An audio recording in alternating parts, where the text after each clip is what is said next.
The cranes have stopped moving. In the world's largest manufacturing port, the steel arms that once lifted China's economy now hang still, like broken bones. At Ningbo Port, container stacks tower 5 stories high, not because of volume, because no one's picking them up. Export volume to the US dropped 64% in April. Freight lines are collapsing. Factories are closing. Thousands of workers idle near the docks, waiting for shipments that will never leave. This isn't just a slowdown, it's a system-wide fracture. China's supply chain wasn't built for resilience. It was built for speed, low cost, single direction, no redundancy. Now, under pressure from US tariffs, deglobalization, and policy crackdowns, that chain is breaking at every link. So we ask, what happens when the spine of global trade snaps? And what if the world's factory can't be put back together? The signs were small at first: delays at customs, spotty inventory, a few canceled sailings. Then the numbers came in. In April 2025, freight data from Vision showed that Chinese exports to the US dropped 64% year-over-year. According to Linerlytica, total Trans-Pacific container volume plunged 50% in a single month. Ports from Shanghai to Shenzhen began quietly cutting shifts. By May, 24 container routes to the US were canceled, and the Port of Los Angeles reported a 30.4% weekly drop in arrivals. And yet, this isn't just a story about ports. It's about a deeper flaw in China's industrial engine: its complete dependency on flow. For decades, China's growth model was built on frictionless motion. Source raw materials, manufacture at scale, export instantly. The system was optimized for speed, just-in-time production, zero inventory warehousing, direct-to-destination logistics. Every link was designed to move cheaply and quickly, but it was never built to stop, or flex, or absorb shock. Now that shock has arrived. The trigger: a sweeping 145% tariff package imposed by the US in Q1 2025.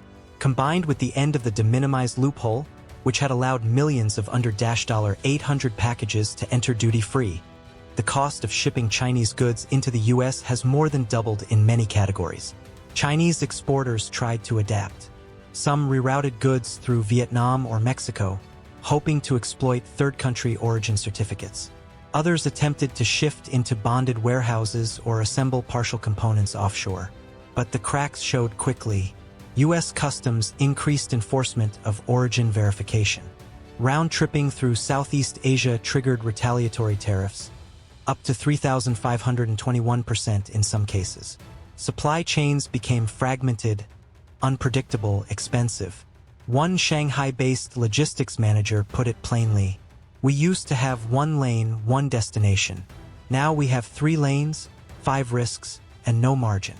Factories that once operated with clockwork precision are now paralyzed by uncertainty. Containers loaded for US clients are being held at port indefinitely. Customs paperwork needs reprocessing. Some shipments are rerouted mid-ocean. Others never leave the yard. And the system can't cope. Because the system was never built for redundancy. It was built to move products, not solve problems. Container depots are overflowing. Trucks wait hours with nowhere to unload. Empty return containers aren't coming back from the US because volume is too low to justify round trips. Ports are becoming storage yards. Warehouses are becoming graveyards. And still, the government insists this is temporary friction. But workers know better. Freight companies are downsizing. Forwarders are pivoting to Southeast Asian clients. Exporters are suspending production, not for holidays but indefinitely. The motion has stopped, and with it, the illusion of infinite scale. This isn't a bottleneck. It's a broken spine. This wasn't an accident. It was a strategy. The US didn't just raise tariffs. It applied pressure where China was weakest. Logistics flexibility, compliance infrastructure, and origin transparency. The 145% tariff hike was only the beginning. Behind it came a regulatory net designed to choke China's export arteries. Closure of the de minimis loophole, ending duty-free treatment for 60% of Chinese e-commerce parcels. aggressive scrutiny of certificate of origin claims, targeting rerouted shipments through Vietnam, Cambodia, and Mexico, pending legislation that will force foreign sellers to register U.S. entities, post tax bonds, and disclose supply chains. In other words, Washington didn't just attack volume, it attacked flow. And China can't reroute fast enough.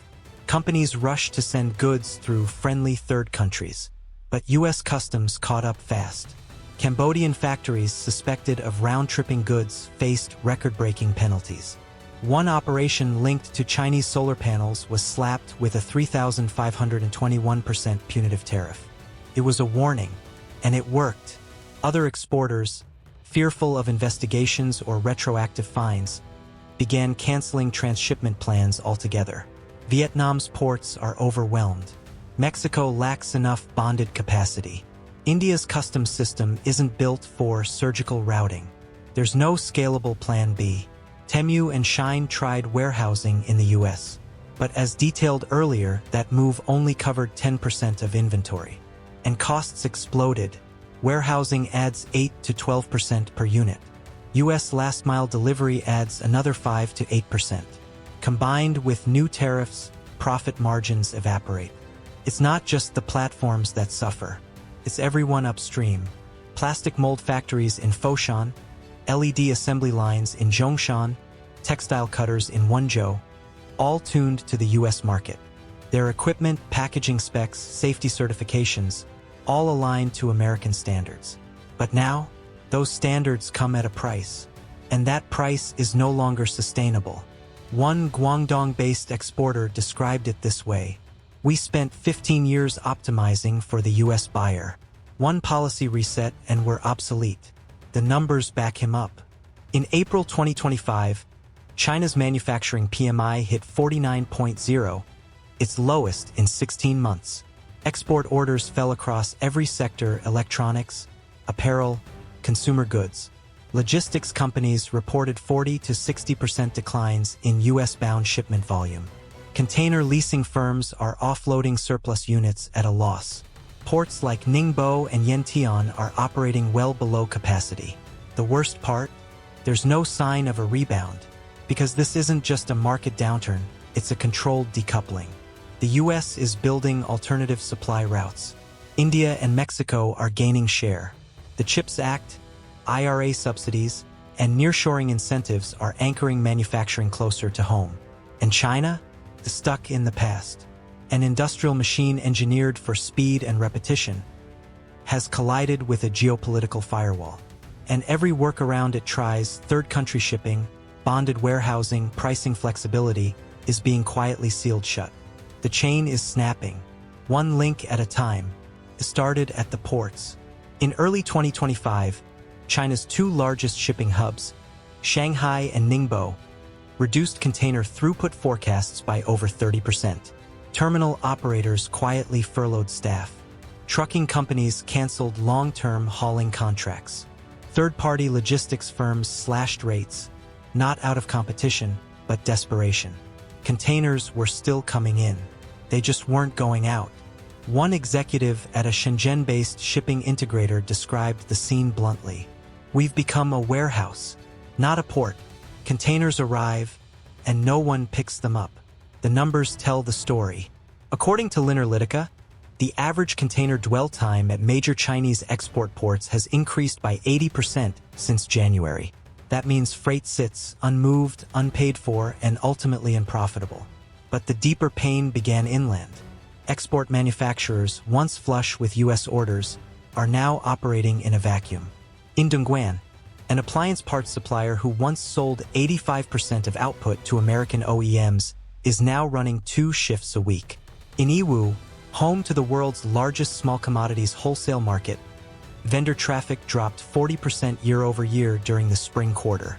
Canton Fair attendance, once a symbol of global demand, collapsed, with thousands of booths going unmanned and entire sections of the complex closed early. The downstream effect is suffocating. Textile mills in Fujian are shutting down entire spinning lines. Plastic mold shops in Zhejiang are recycling old stock rather than producing new orders.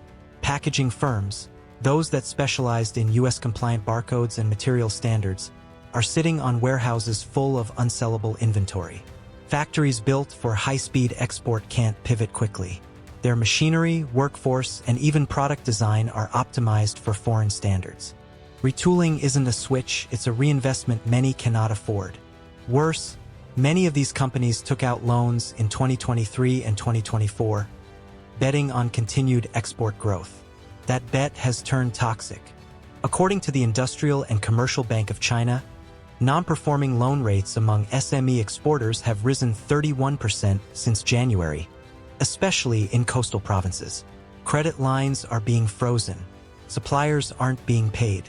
Some manufacturers are now bartering with local firms, exchanging goods for services because cash flow has dried up. Even logistics giants are wobbling. SF Express, one of China's leading delivery companies, recently reported its first quarterly revenue contraction in 5 years, citing international parcel instability. ZTO Express has cut back on trans-Pacific partnerships, citing prolonged commercial uncertainty. Smaller regional firms, like Qingdao Freight Union and Huarun Logistics, are going bankrupt outright. One Zhejiang-based freight forwarder said his business shrank by 70% in 4 months. Our trucks are parked. Our warehouses are full. Our clients are gone. Even digital exporters, the ones selling through Amazon, Shopify, or TikTok, are trapped. Without competitive shipping rates, Chinese sellers lose their only advantage: price. Amazon's FBA system, now facing stricter import scrutiny, is rejecting more shipments from Chinese vendors. TikTok's US commerce pilot is imposing stricter rules on foreign sellers. And Shein and Temu, once lifelines for small Chinese brands, have slashed onboarding, cut incentives, and reduced payout speeds. Everyone is scaling back, and no one is hiring. Job listings in export manufacturing are down over 45% compared to Q2 last year. Internships with trade companies have disappeared from university career portals. Freight-related certifications, once a growth niche for job seekers, are now described as financial deadweight by recruiters. Yet amid all this, the facade continues. State media still broadcasts clips of resilient exporters and stable supply chains. But on Alibaba's trade forums, the mood is dark. No orders. Clients ghosted. Shipping quote too high. Deal died. How do I close a factory legally? This isn't just a business contraction. It's a psychological reckoning. For decades, export success was a point of national pride, a symbol that China had found its place in the world. Now, those same firms are discovering how vulnerable that place really was. The chain didn't just snap. It stopped delivering purpose. And for the companies caught in the collapse, that's the hardest blow of all. At 5:40 a.m., the gates of a factory park outside Foshan open like they always have. But no one rushes in. The guard doesn't even bother standing up. Inside, 5 workshops sit cold. Their doors are open. The lights are off. No smoke. No noise. No paychecks. This was once a mid-sized furniture exporter employing over 300 workers. Their top client? A U.S. brand based in Texas. After the 145% tariff announcement in Q1, that client canceled all new orders. The last container left 2 months ago. None since. Today, fewer than 40 workers remain, most on partial pay, all waiting. And that's not an exception. It's the pattern. According to the Ministry of Human Resources and Social Security, over 600,000 export-related workers have been laid off or placed on indefinite furlough since February 2025. The number is likely higher.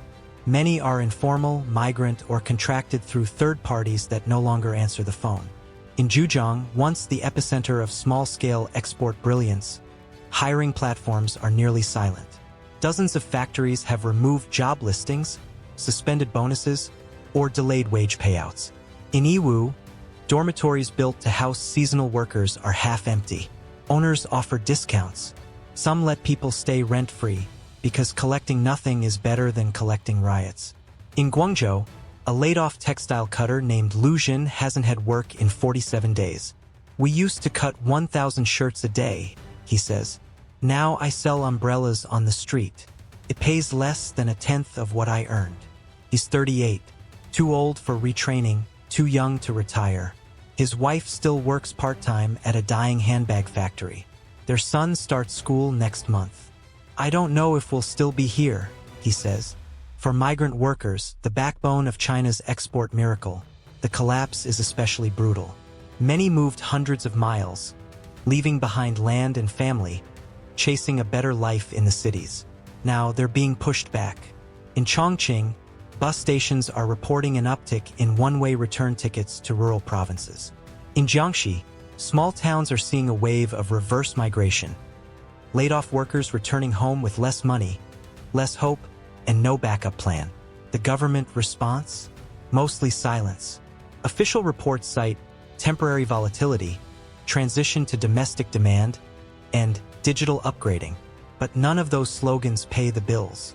Vocational retraining programs are overwhelmed. Some cities offer grants, but only to those under 30 or with a college degree. That excludes the majority of laid-off factory workers. In places like Dongguan, lines outside government job centers snake around buildings. Inside, officials hand out pamphlets.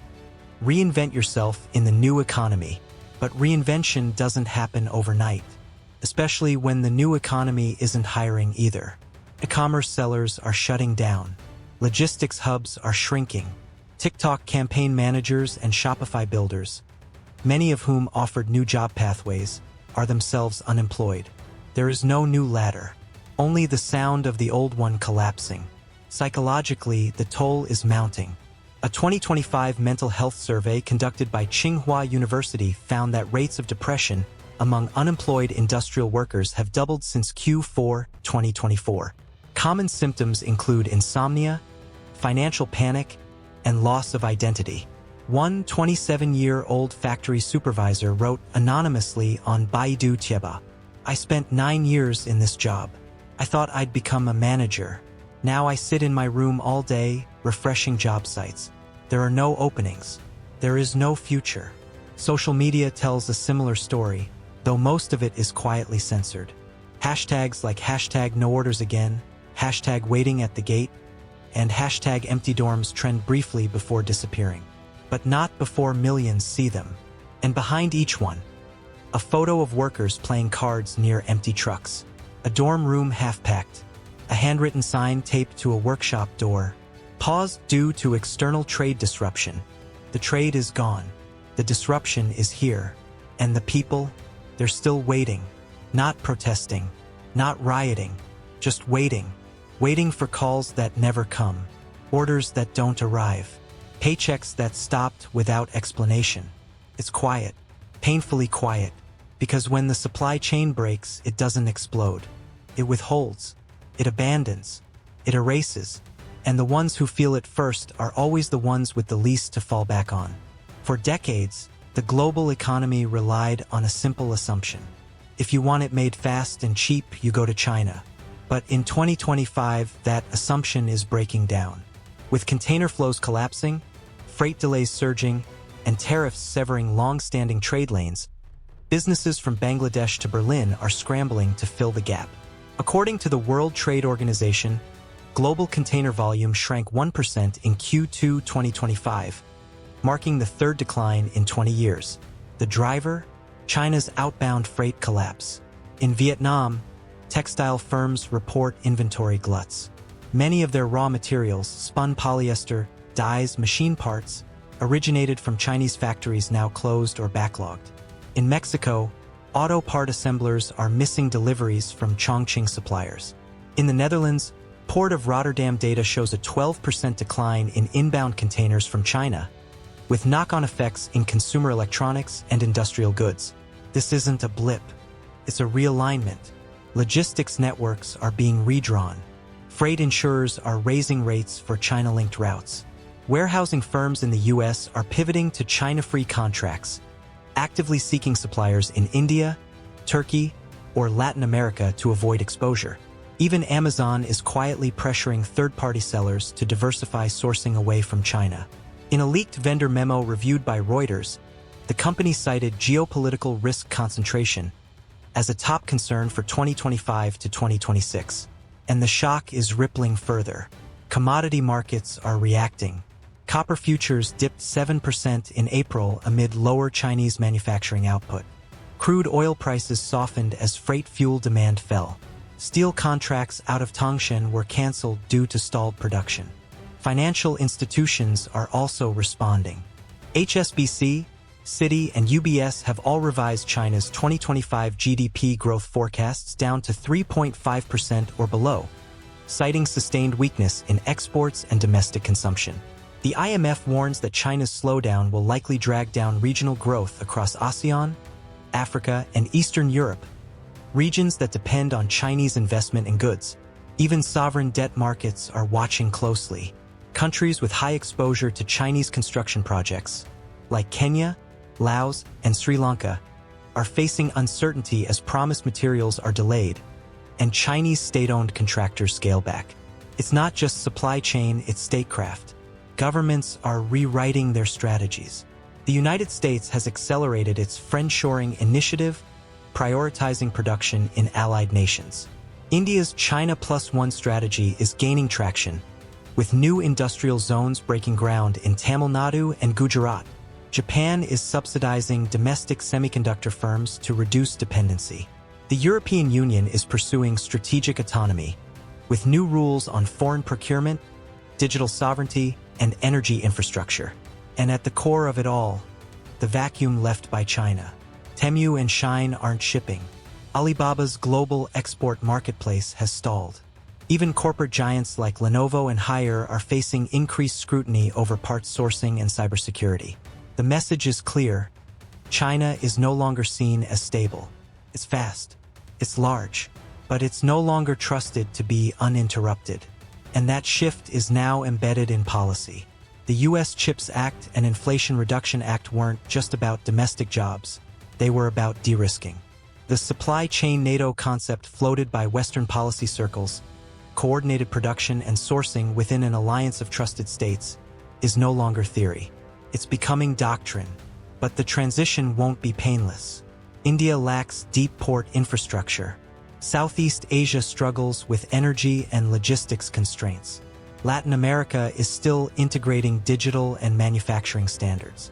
No country, no region is ready to replace China overnight. So the world waits, paying more, waiting longer, and carrying greater risk. Global shipping times are up 18%. Inventory costs are rising. Product diversity is shrinking. And still, the containers in Shanghai sit untouched. That's the irony. In a world of excess demand, China once couldn't make things fast enough. Now, it can't even move what it has. For the countries relying on just-in-time manufacturing, this is a crisis. For those trying to decouple, it's validation, but at a cost. What's being tested now is not just China's supply chain, but the global system's dependency on fragility. One country, one policy, one tariff spike, and the gears grind to a halt. In 2025, it's clear, the world didn't just lose a factory, it lost its fuse box. For decades, China built the engine that moved the world. But it never built the brakes. Now that engine has stalled, containers unmoved, factories silent, workers erased. This isn't just a trade disruption. It's the end of a rhythm the world thought was permanent. A system designed to never pause has crashed at full speed. Governments are shifting, companies are pivoting, but millions are still waiting. By the dock gates, inside empty warehouses, behind silent terminals, hoping it all comes back. So here's the question. If the global economy was built on one chain, what happens when that chain is gone? And when it breaks, quietly, completely, who rebuilds the next one?